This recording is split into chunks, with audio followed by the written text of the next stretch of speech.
鄭少秋成棚馬向我哋衝過嚟，唔係我哋變咗馬下冤魂啊！刀馬旦咧就係一個挑戰，原來係有8條線同時進行啊！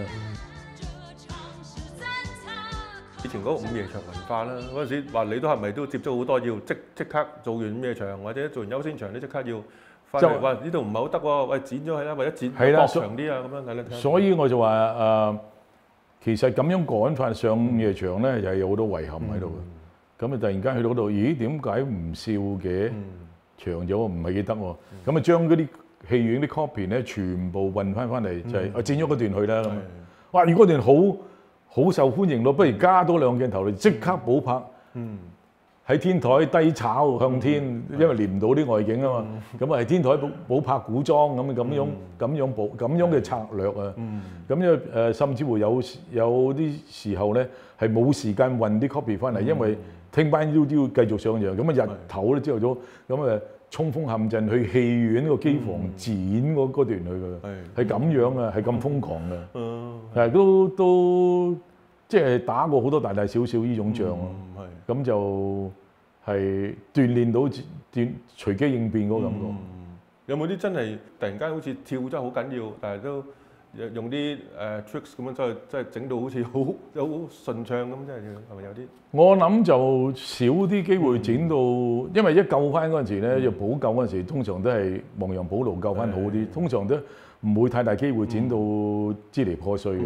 但係只有啲誤會咧，就令到啲觀眾，點解咁樣搞嘅？係做乜嘢咧？咩意思咧？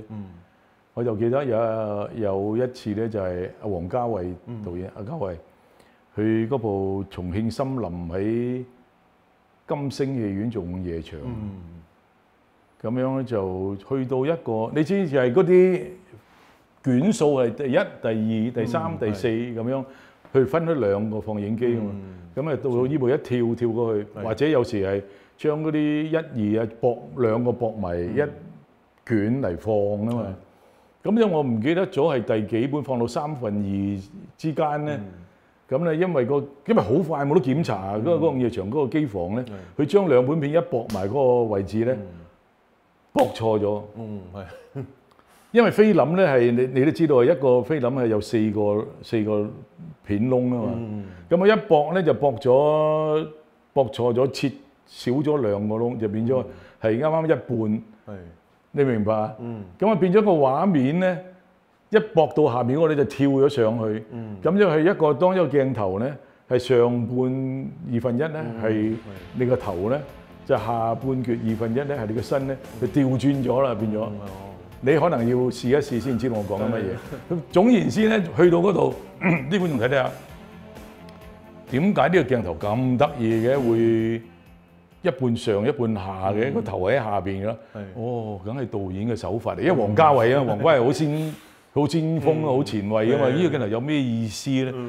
睇咗成分幾2分鐘先至知道唔妥。我諗係嗰個機房知道，哎呀咁啊死啦！咁啊即刻扭翻嚟。咁冇人夠膽噓喎，冇人敢反應，因為王家衛嘅電影有啲意思嘅，肯定有意思。可能講緊個角色分離，或者係個角色嘅精神有啲唔妥咁樣。